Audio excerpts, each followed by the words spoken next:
On Saturday, we lost a true legend in our industry. George Edward Curry, longtime journalist, died of a heart attack at his home in Maryland at the age of 69. Many folks know George most prominently as the editor-in-chief of the award-winning Emerge magazine.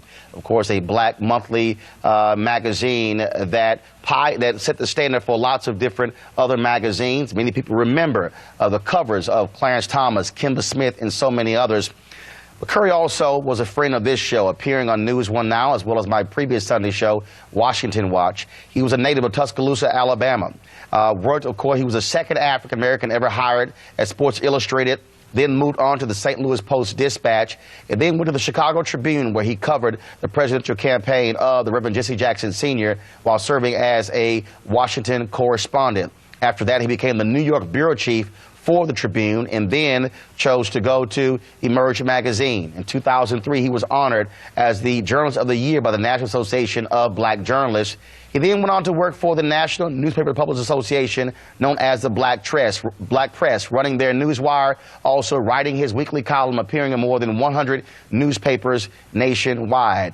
George covered anything and everything, and we're going to pay tribute to him right now. Joining us in studio, and our panel is Hazel Trice Edney. She's the editor and publisher of the Trice Edney Newswire. She worked alongside George there at the NNPA.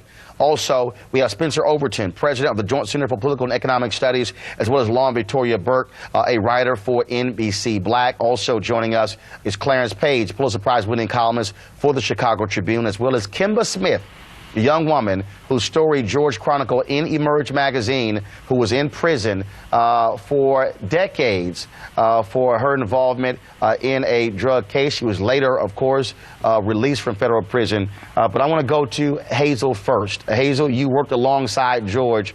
Certainly it was a shock to those of us who knew him well of his passing on Saturday. Absolutely. Denise Rolock Barnes called me because it was such a big rumor on Saturday evening, and I tried everything possible to disprove it, but it was around midnight that I got a call from Maynard Eaton at the Southern Christian Leadership Conference, who told me that it was in fact true, and that our George was gone. George was the quintessential journalist. He wasn't just the black journalist, but he believed in journalism, and he taught me how to be a journalist, and that is the one thing that he underscored, is that you are always first and foremost a journalist. Even when it comes to the civil rights leaders, applauding them, etc. No, don't applaud them publicly. You do your job, hold them accountable, write the story, and be the quintessential journalist that you must be, to hold not just black civil rights leaders accountable, but politicians across the board. He was a true teacher. Law and Victoria Burke, look, we ran to George covering many stories. You did as well. He was not someone who was shy about holding his tongue when he felt the black press was being dissed by black organizations or black elected officials. Or the President of the United States. I mean, one of the things that George, of course, was trying to do is get an interview with President Obama. And I think to nobody's surprise, he wasn't able to get it because, of course, George would have gone in there and asked real questions, unlike some of the people who have interviewed the president, the endless talk show hosts, and Charles Barkley and Steve Harvey and all that. And so George would have gone in and asked questions about HBCUs and poverty. And George wrote an article last January 2015 on HBCUs, and I think the title that he put on the article was, "Is the President Trying to Kill HBCUs?" And so that was something, obviously, that most journalists in this country, certainly very few African-American journalists, if any, would ever write anything like that. He was not interested in being buddies with the president, or he was not interested in being in the haze of, okay, it's the first black president, so I can't say what's really going on. And in an age of celebrity journalism and opinion journalism, he was sort of the end of an era of hard-hitting, fact-based journalism, even when he was writing an opinion piece. Spencer Overton, look, you focus a lot on politics. George was very much a political animal. Having a strong voice, speaking to those issues in the black press and setting the agenda was critically important. Yeah, he was just critical for so many of us in our formative years here.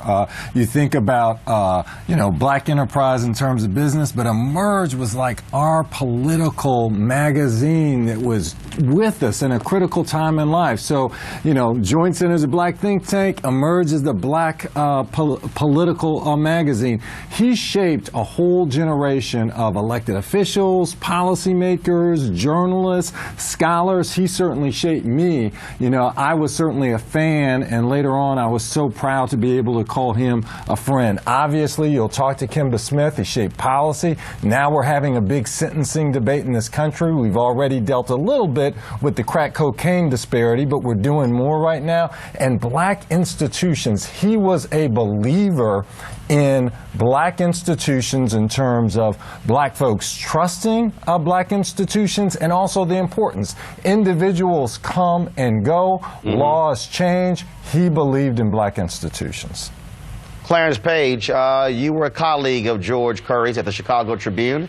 There's no doubt, and I knew George very well. He was an unapologetic black man. That's right. And he was also, he and I were contemporaries, both born the same year. This is quite upsetting for me. Our friendship goes back to the early 80s. And George was a very successful reporter at the Tribune. He got the scoop when Jesse Jackson decided to run for president. And it was a big headline story. And Reverend Jackson wasn't happy about that because he wanted to announce it in his own way. But George wouldn't wait. He got that scoop and ran with it. He had numerous stories like that. And he was also our New York bureau chief, which is no small job. And then he and I wound up in Washington, D.C., and both on the panel at BET, the old lead story program, which I always call the Black Man's McLaughlin Group. It was a great program, and George always had a great opportunity and took it to enlighten the rest of us to what was going on. That question about HBCUs. I remember thinking at first George was being a little sensationalistic about the federal government quietly trying to kill HBCUs, but looked into it more closely, and he was right. There was a very important story going on there, and that's the way George was, and he's really going to be missed by a lot of people. Kemba Smith, America did not know about your story until it was on the cover of Emerge magazine. Yes, and this is actually the cover, and George Curry meant so much to me, and my family and I are taking it very hard, just because had it not been for George making the decision to put my, for lack of a better word, nobody face on the cover of his magazine to talk about an issue that most black publications in 1996 did not focus on, this issue of drugs and mandatory minimum sentencing and conspiracy drug laws. So I was very grateful when George Curry decided to highlight my case, have it be a cover story. Reginald Stewart, who wrote the article, basically had to convince him that, hey, man, there's no way that I could cut this story down. So it was the first time ever where they ran like a 21-page article highlighting my story. And so, like everyone has mentioned already, George dealt with issues that sometimes people did not want to face or deal with. And so I'm very grateful.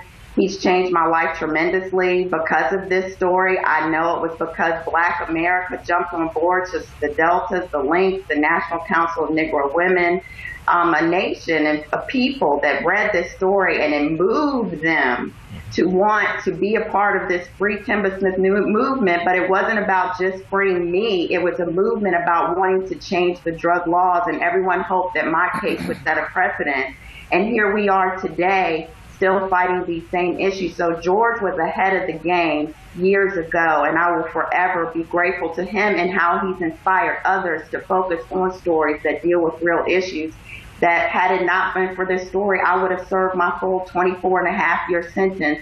Instead, I served only 6.5 years of a 24-year sentence after President Clinton granted me executive clemency. Of course, more needed to have been done, but I thank George for what he did for my life.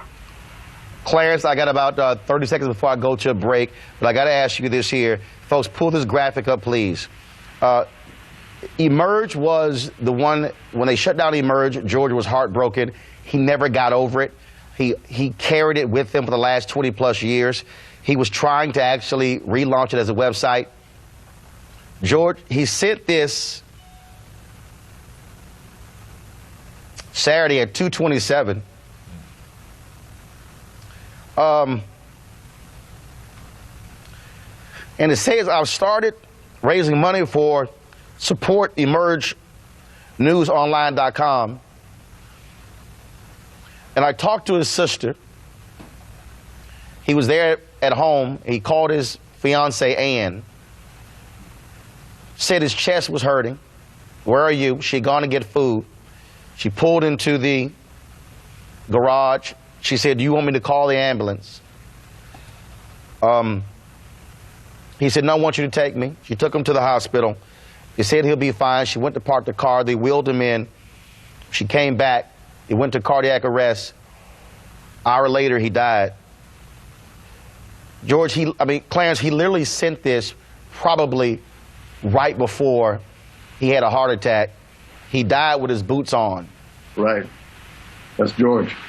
You know, and this was something, this is not a new thing. He's had heart trouble for years. Back when we were both around 50 years old, he had an operation at that time, and he afterwards was every day he'd go out and jog for a couple of miles and really got himself in good shape. But he had an attack last year around the anniversary of the Selma March, and right. But that was a bad sign. You know, each one weakens your heart that much more. So this time, I was just so shocked and disappointed that you know, he put up a good fight and lived a really active life and accomplished so much. And he has such a big heart, so it was ironic that it gave out on him in the end.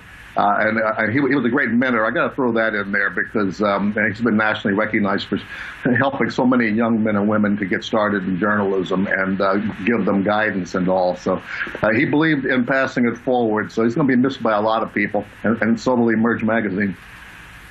Clarence Page, Kemba Smith, we appreciate it. Thanks a lot. Kickstart your day at 7 and get the news you need from the perspective you want.